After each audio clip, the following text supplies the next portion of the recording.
서울 강남구 역삼동에 있는 법률사무소 회의실에는 묘한 긴장감이 흐르고 있었어요. 창밖으로 보이는 고층 빌딩들 사이로 겨울 햇살이 들어왔지만 실내 분위기는 냉랭하기만 했죠. 긴 회의 테이블 한쪽에는 시아버님이 앉아 계셨고 그 옆에는 얼굴이 창백한 채 산소 호흡기를 끼신 모습이었어요. 항암 치료를 받으신 지 석 달째였거든요. 우리 부부는 테이블 맨 끝자리에 앉아 있었어요.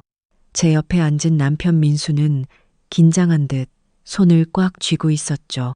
그 앞쪽으로는 큰아버님 준호 씨 부부와 작은아버님 성진 씨 부부가 자리를 잡고 앉아 있었어요. 모두들 시아버님의 입만 바라보고 있었죠. 변호사 선생님이 서류를 펼치며 입을 열었어요. 오늘 회장님께서 새 아드님을 이 자리에 모으신 이유는 말씀드린 대로 재산 분배에 관한 중요한 발표를 하시기 위함입니다. 저는 숨을 죽이고 기다렸어요. 사실 이런 자리가 있을 거라고는 전혀 예상하지 못했거든요. 일주일 전 시아버님께서 갑자기 전화를 하셨을 때만 해도 그냥 가족 식사 정도인 줄 알았죠. 시아버님은 천천히 고개를 들어 새 아들을 바라보셨어요. 내가 이제 앞날을 장담할 수 없는 나이가 됐다. 의사 선생이 그러더라. 간암 3기라고 수술을 해도 5년 생존율이 절반도 안 된다고 했어. 그 말에 큰아버님이 당황한 듯 말을 꺼냈어요. 아버님, 그게 무슨, 아직 치료 시작하신 지 얼마 안 됐잖습니까? 준호야, 시아버님이 손을 들어 말을 제지하셨어요. 내 말 들어봐. 나는 평생 사업을 하면서 3개의 회사를 일궜다. 그동안 고생 많았지. 특히 너희 형제들은 어릴 때부터 아버지가 집에 없어서 외로웠을 거야. 큰아버님과 작은아버님은 고개를 끄덕였어요. 저도 결혼하면서 들은 이야기가 있었죠. 시아버님은 젊은 시절 거의 집에 안 계셨다고 해요. 그림은 사업 확장에만 매달리셨대요. 그래서 오늘 이렇게 결정을 내렸다. 시아버님이 변호사를 향해 고개를 끄덕이자 변호사 선생님이 서류를 읽기 시작했어요.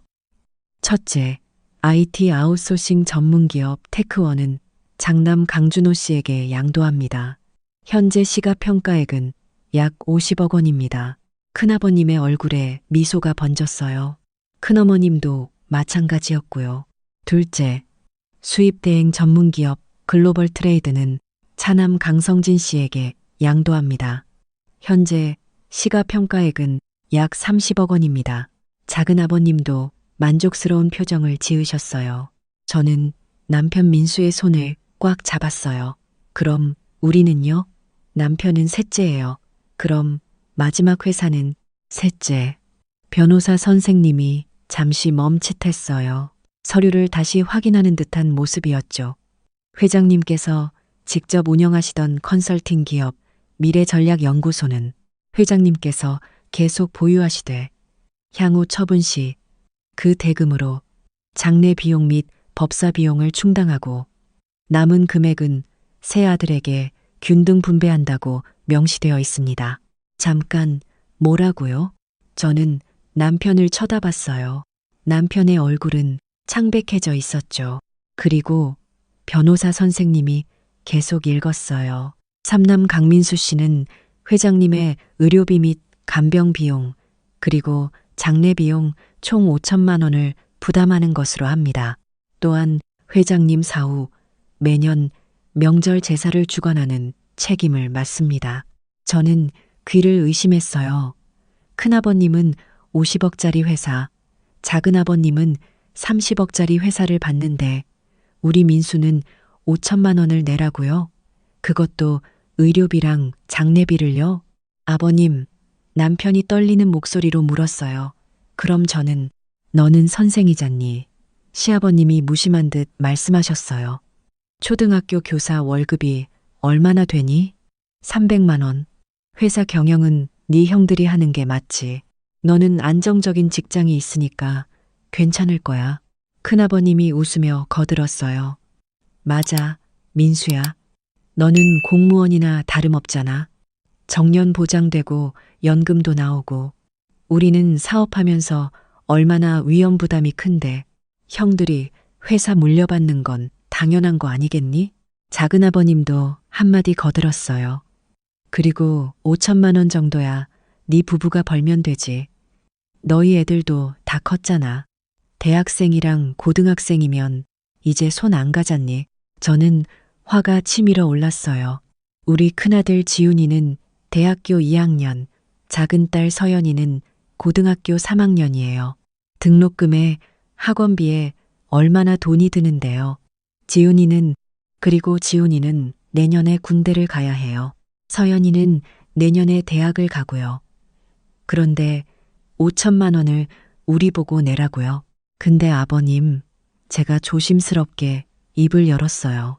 형님들은 80억 원어치 회사를 받으시는데 저희는 왜 아무것도. 지연 씨, 큰어머님이 제 말을 끊었어요. 시어머니가 그렇다고 하면 그런 거지. 뭘 그렇게 따지려고 해요? 우리는 회사 경영 능력이 있으니까 받는 거예요. 민수 씨는 선생님이잖아요. 회사 경영할 줄 알아요? 저는 입이 떡 벌어졌어요. 이게 지금 말이 되는 소리예요? 시아버님이 손을 들어 정리하셨어요. 다들 내 말 잘 들어. 나는 이게 공평하다고 생각한다. 준호하고 성진이는 회사를 물려받지만 그만큼 책임도 크다.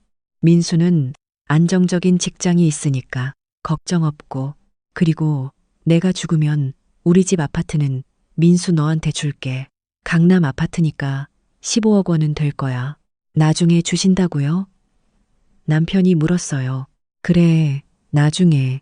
내가 지금 당장 죽을 건 아니잖니. 지금은 내가 살아야 하니까 거기서 살아야지. 근데 내가 죽으면 그건 네 거야. 형들도 다 동의했어. 근데 그치, 준호야, 성진아? 큰아버님과 작은아버님이 고개를 끄덕였어요. 하지만 저는 그 눈빛에서 진심을 읽을 수 없었죠. 집으로 돌아오는 차 안에서 남편은 한마디도 하지 않았어요. 저도 말을 꺼낼 수가 없었죠. 아이들이 기다리고 있을 집에 도착해서야 남편이 입을 열었어요. 체인을, 여보, 미안해. 왜요? 당신 잘못이 아니잖아요. 근데 형들은 이미 회사를 받았으니까 우리가 아버지를 돌보는 게 맞는 것 같아. 아버지가 나중에 집도 주신다고 했고, 저는 남편을 쳐다봤어요. 지금 진심으로 그렇게 생각하세요? 형님들은 80억을 받았는데 우리는 5천만 원을 내고 병수발을 들고 제사를 지내고 그게 공평해요? 여보, 목소리 좀 낮춰. 애들 듣겠어. 애들도 알아야죠. 우리가 지금 이런 대우를 받고 있다는 걸. 하지만 남편은 그냥 방으로 들어가 버렸어요. 저는 거실 소파에 앉아 한숨을 쉬었죠. 그로부터 일주일 후 시아버님이 갑자기 응급실에 실려 가셨다는 연락이 왔어요. 새벽 2시였어요. 제 휴대폰이 울리고 또 울리고 계속 울렸죠. 여보세요? 지연아, 시아버님의 목소리였어요. 아버지가 갑자기 쓰러지셨어. 지금 삼성병원 응급실이야. 빨리 와야 돼. 수술 동의서에 보호자가 서명해야 하는데. 형님한테 연락하셨어요? 준호는 지금 출장 중이래. 일본에 있대. 내일 들어온대. 그럼 작은아버님은요? 성진이도 지금 부산에서 거래처 미팅이래. 오늘 못 올 것 같대. 새벽 2시에 부산에서 거래처 미팅이요? 저는 황당했지만 일단 남편을 깨웠어요. 여보, 아버님이 응급실에 계신데요. 빨리 가야 해요. 우리는 서둘러 옷을 입고 병원으로 향했어요. 응급실에 도착하니 시아버님은 산소 마스크를 쓰신 채 침대에 누워 계셨어요. 의사 선생님이 저희를 보자마자 말했어요. 우리는 서둘러 옷을 입고 보호자분이세요? 환자분 간에서 출혈이 심합니다. 지금 당장 응급수술을 해야 하는데 수술 동의서에 서명하셔야 합니다. 그리고 수술비 성금으로 2천만 원이 필요합니다. 남편이 창백한 얼굴로 물었어요. 지금요? 네, 지금 당장이요. 더 늦으면 위험합니다. 저는 남편을 보며 속삭였어요. 여보, 우리 통장에 2천만 원이 어디 있어요? 지훈이 등록금이랑 서연이 학원비 내고 나면 500만 원밖에 없는데 서연이 학원비 나면 형한테 전화해 볼게. 남편이 큰아버님께 전화를 걸었어요. 한 번, 두 번, 세 번 받지 않으셨어요. 작은아버님께도 전화했어요. 역시 받지 않으셨죠. 의사 선생님이 다급하게 말했어요. 보호자분, 빨리 결정하셔야 합니다. 남편이 떨리는 손으로 수술 동의서에 서명했어요. 그리고 제게 속삭였어요. 여보, 미안한데 우리 적금 해지할 수 있을까? 지훈이 군대 갈 때 쓰려고 모아둔 거.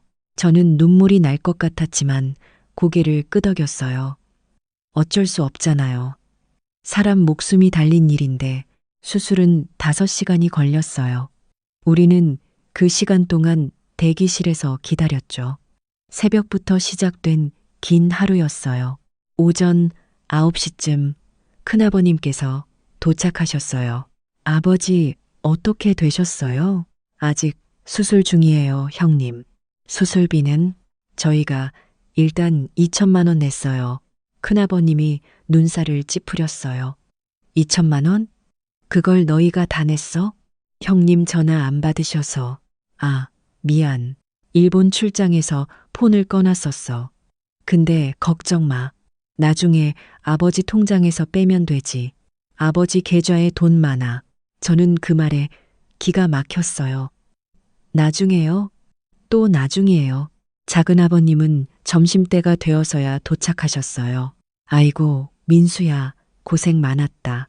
형님 혼자 다 처리했구나. 수술이 끝나고 의사 선생님이 나오셨어요. 수술은 잘 끝났습니다. 하지만 앞으로 항암 치료를 계속 받으셔야 하고 간 기능이 많이 약해져서 간호가 필요합니다. 최소 석 달은 집중 간병이 필요할 것 같습니다. 큰아버님이 고개를 끄덕이며 말했어요. 알겠습니다, 선생님. 민수야, 네가 간병인 알아봐라. 아버지 좋아하실 만한 분으로. 네? 제가요? 응, 너 시간 여유 있잖아. 선생님은 방학도 있고. 우리는 회사 일 때문에 정신이 없어서. 작은아버님도 거들었어요. 맞아, 민수야. 형들은 정말 바빠. 요즘 회사가 고비거든. 네가 좀 해줘야지. 남편은 아무 말도 못했어요. 저는 참다 못해 입을 열었어요. 형님, 작은아버님, 민수도 곧 계약인데요. 그리고 간병인 비용은 누가 내는 건데요? 큰어머님이 비웃듯 말했어요. 그야 당연히 아버님 돈으로 내야죠. 근데 지연 씨, 아까부터 왜 그렇게 돈 얘기만 해요? 시아버지가 편찮으신데 그게 그렇게 중요해요? 저는 할 말을 잃었어요. 그날부터 지옥 같은 나날이 시작됐어요. 시아버님은 중환자실에서 일반 병실로 옮기셨고 우리는 매일 병원을 오갔어요. 간병인을 구했지만 밤에는 보호자가 있어야 한다며 저희더러 당직을 서라고 했어요. 큰아버님과 작은아버님은 한 번도 당직을 서지 않으셨어요. 항상 회사 일이 있어서, 중요한 미팅이 있어서 라는 이유였죠. 한 달이 지나자 병원비 청구서가 날아왔어요. 총 5,500만 원. 수술비, 입원비, 약값, 간병인 비용 등등. 남편이 형님들께 단톡방에 메시지를 보냈어요. 형님들, 아버님 병원비가 나왔는데요. 어떻게 할까요? 한참 후에 큰아버님이 답장을 하셨어요. 아버지 통장에서 빼면 되지 않아? 아버지 계좌에 돈 있잖아. 작은아버님도 답했어요. 맞아, 민수야. 아버지 돈으로 내야지. 우리가 왜 내? 남편이 전화를 걸었어요. 형님, 근데 아버님 통장을 제가 어떻게 건드려요? 아버지한테 비밀번호 받아서 빼면 되잖아. 아버지가 뭐라고 하시겠어. 병원비인데. 결국 우리가 또 일단 냈어요. 이번엔 남편이 적금을 다 해지했어요. 지훈이 군대 갈 때 쓰려던 돈, 서연이 대학 등록금으로 모아둔 돈 다 깨서 병원비를 냈죠. 제가 시아버님께 조심스럽게 말씀드렸어요. 아버님, 병원비를 저희가 일단 냈는데요. 통장에서 좀, 그래, 알았어. 근데 지연아, 나 지금 몸이 안 좋아서 은행 못 가. 나중에 퇴원하면 줄게. 걱정 마. 또 나중이었어요. 석 달이 지났어요. 시아버님은 퇴원하셨고 우리 집 근처로 이사 오셨어요. 당신 아파트는 강남에 있어서 병원 다니기 불편하다며 우리 집 근처 원룸을 얻으신 거예요. 물론 그 보증금과 월세도 우리가 냈죠. 그리고 매일같이 전화가 왔어요. 지연아, 오늘 병원 가야 하는데 같이 가줄 수 있니? 지연아, 집에 반찬이 떨어졌어. 좀 갖다 줄 수 있어? 지연아, 약국에서 약 좀 사다 줘. 배달은 시간이 오래 걸려. 처음엔 일주일에 두세 번이었어요. 그러다 매일, 하루에 두세 번, 그러다 하루에 7번, 10번. 어느 날은 새벽 3시에 전화가 왔어요. 지연아, 나 숨이 안 쉬어져. 빨리 와봐. 우리는 황급히 달려갔어요. 가보니 시아버님은 소파에 앉아서 TV를 보고 계셨어요. 아버님, 괜찮으세요? 응, 지금은 괜찮아. 아까 숨이 안 쉬어졌는데 지금은 좀 나아. 그나저나 너희 왔으니까 내일 병원 예약 좀 잡아줘. 그리고 청소 좀 해줄 수 있니? 요즘 몸이 안 좋아서 청소를 못했어. 저는 그 순간 깨달았어요. 이건 진짜 응급 상황이 아니었구나. 그냥 우리를 부르고 싶으셨던 거구나. 다음 날 새벽에도 전화가 왔어요. 그 다음 날도, 그 다음 날도 한 달 동안 우리가 받은 전화가 무려 98통이었어요. 하루 평균 3통 이상이었죠. 남편은 점점 지쳐갔어요. 학교에서도 수업을 제대로 못할 정도였어요. 저도 마찬가지였죠. 파트타임으로 일하던 직장도 그만둬야 했어요. 시아버님 병원 모시고 다니느라 시간이 없었거든요. 그러던 어느 날 큰아버님께 전화가 왔어요. 민수야, 우리 이사 간다. 네, 어디로요? 제주도. 회사를 제주도로 옮기기로 했어.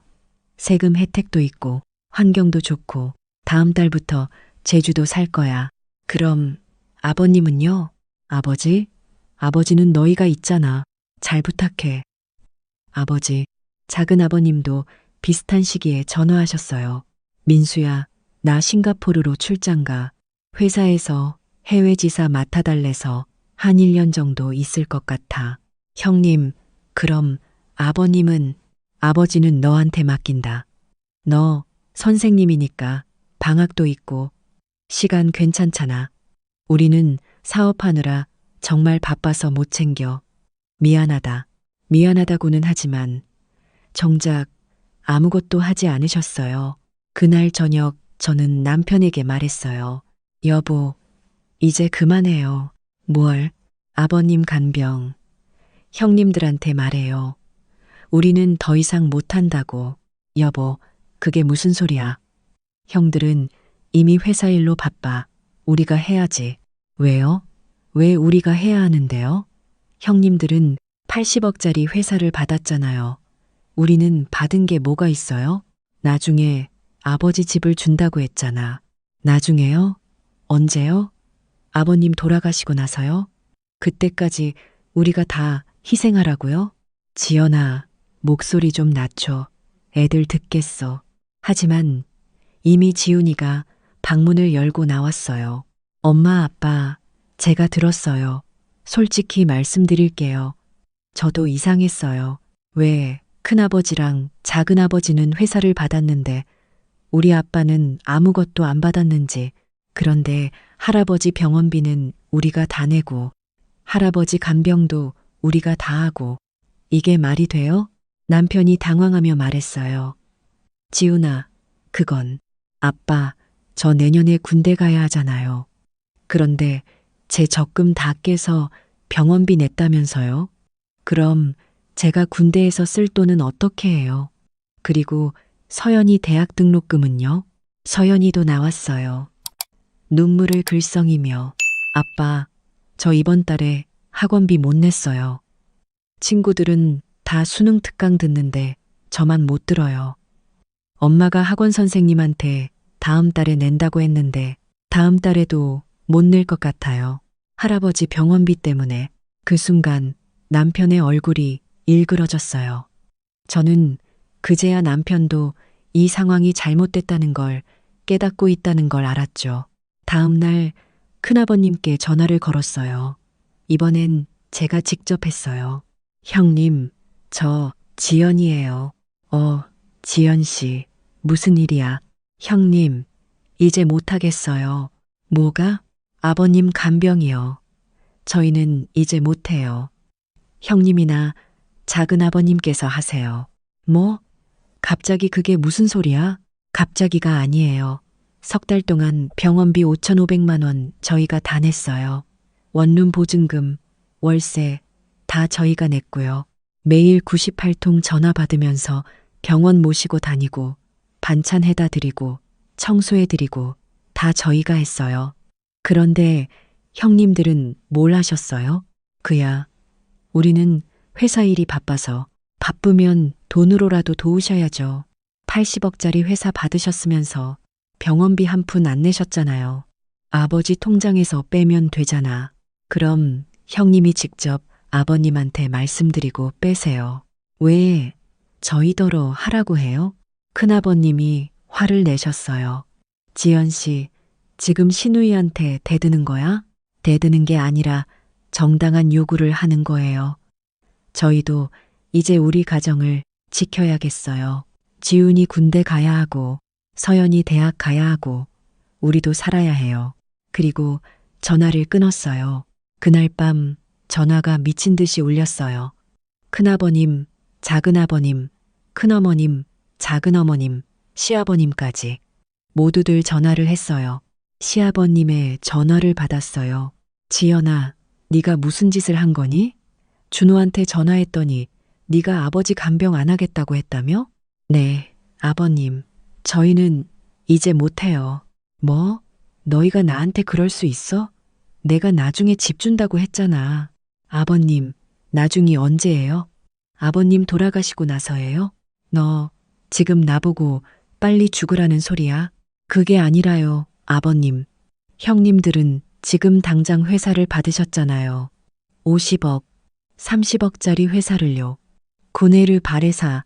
그런데 저희는 나중에 받을 집 하나 때문에 지금 모든 걸 희생하라고요. 저희 애들 학비는요? 저희 애들, 저희 생활은요? 형들은 회사 경영해야 해서 바빠. 너희는 시간 있잖아. 시간이 있어도 돈이 없어요. 아버님, 저희가 지금까지 쓴 돈이 얼마인지 아세요? 7천만 원이에요. 7천만 원이에요. 7천만 원이에요. 7천만 원이, 7천만 원이 시간이 있어도 병원비, 보증금, 월세, 간병인 비용, 교통비, 식비 다 합치면 7천만 원이에요.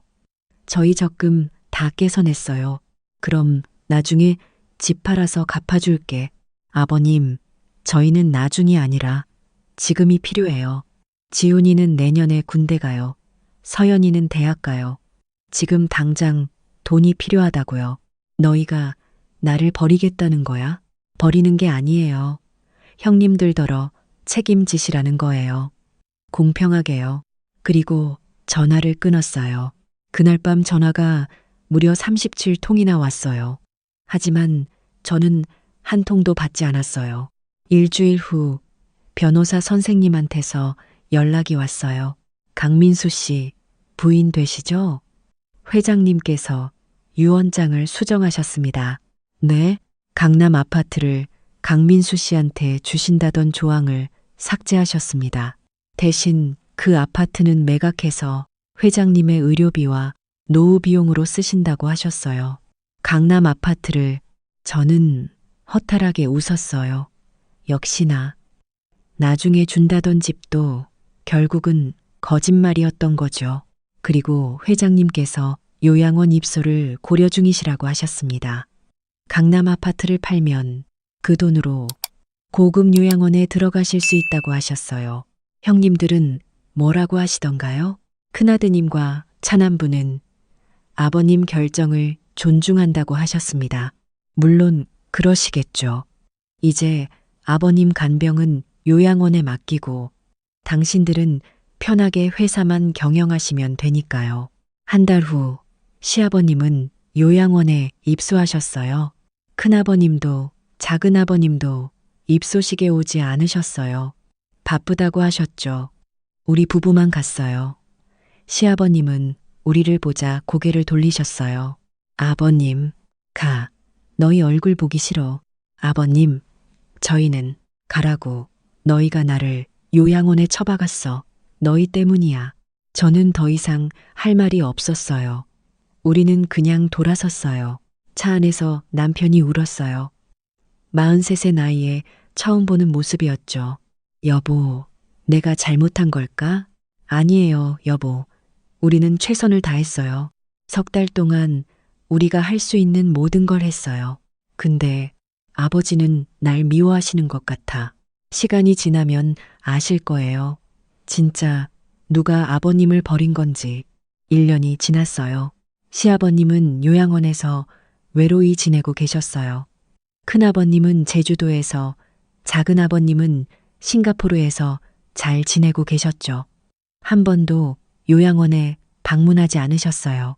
우리는 가끔 요양원에 찾아뵙곤 했어요. 처음에는 시아버님이 만나주지도 않으셨지만 6달쯤 지나니 조금씩 마음을 여셨어요. 어느 날 시아버님이 말씀하셨어요. 민수야, 미안하다. 아버님, 내가 잘못 생각했어. 준호하고 성진이가 1년에 한 번도 안 와. 전화도 안 해. 나중에 온다고 했는데 벌써 1년이야. 근데 너희는 매달 와. 내가 너희한테 그렇게 못되게 굴었는데도. 아버님, 괜찮아요. 아니야, 괜찮지 않아. 나는 첫째랑 둘째만 생각했어. 회사 물려줬으니까 얘들이 날 챙겨줄 거라고 생각했지. 근데 오히려 너희가, 아무것도 안 받은 너희가 날 챙겨주네. 시아버님 눈에 눈물이 고였어요. 민수야, 내가 정말 미안하다. 내가 네 인생을 너무 힘들게 만들었구나. 남편이 시아버님 손을 잡았어요. 아버님, 이제라도 아셔서 다행이에요. 그날 돌아오는 길에 남편이 말했어요. 여보, 고마워. 왜요? 당신이 그때 내 정신을 차리게 해줘서. 당신이 없었으면 나는 계속 형들 눈치만 보면서 우리 가족을 희생시켰을 거야. 저는 남편 손을 꽉 잡았어요. 우리는 앞으로 우리 가정을 먼저 생각해요. 지훈이, 서연이, 우리 넷이 가장 중요해요. 그래, 맞아. 지훈이는 올해 군대에 입대했어요. 제가 다시 일을 시작해서 모은 돈으로 지훈이 군대 생활비를 챙겨주고 있어요. 서연이는 장학금을 받아서 대학에 입학했어요. 우리 가족은 이제 평화로워요. 새벽에 울리는 전화도 없고 병원비 걱정도 없고 누군가의 눈치를 보지 않아도 돼요. 가끔 생각해요. 만약 그때 제가 참았다면 어땠을까? 계속 시아버님 간병을 하면서 우리 가정을 희생했다면 아마 지훈이는 군대에 못 갔을 거예요. 돈이 없어서 서연이는 대학을 포기했을 거고요. 남편은 학교를 그만뒀을지도 몰라요. 간병 때문에 수업을 제대로 못했을 테니까요. 그리고 나중에 시아버님이 돌아가시고 나면 큰아버님과 작은아버님이 나타나서 그 집마저 가져갔을 거예요. 아버지가 마음을 바꾸셨대요. 미안해요. 이런 식으로요. 효도는 중요해요. 하지만 강요된 효도는 효도가 아니에요. 그리고 재산 분배도 마찬가지예요. 나중에 준다는 약속은 약속이 아니에요. 처음부터 공평하지 않으면 나중에도 공평하지 않아요. 저는 이제 알아요. 가족이라는 이름으로 한쪽만 희생을 강요하는 건 사랑이 아니라는 걸요. 우리 가족, 남편과 저, 그리고 지훈이와 서연이 이 네 명이 가장 소중해요. 이 가족을 지키는 게 제 첫 번째 책임이에요. 그리고 저는 우리 아이들에게 가르쳐 주고 싶어요. 누군가 너희를 부당하게 대할 때 참지 말고 목소리를 내라고, 가족이라는 이름으로 희생을 강요받을 때 당당히 거절하라고. 왜냐하면 진짜 가족이라면 서로를 존중하고 공평하게 대하고 함께 책임을 나눠야 하니까요. 그게 제가 이 힘든 시간을 통해 배운 가장 큰 교훈이에요.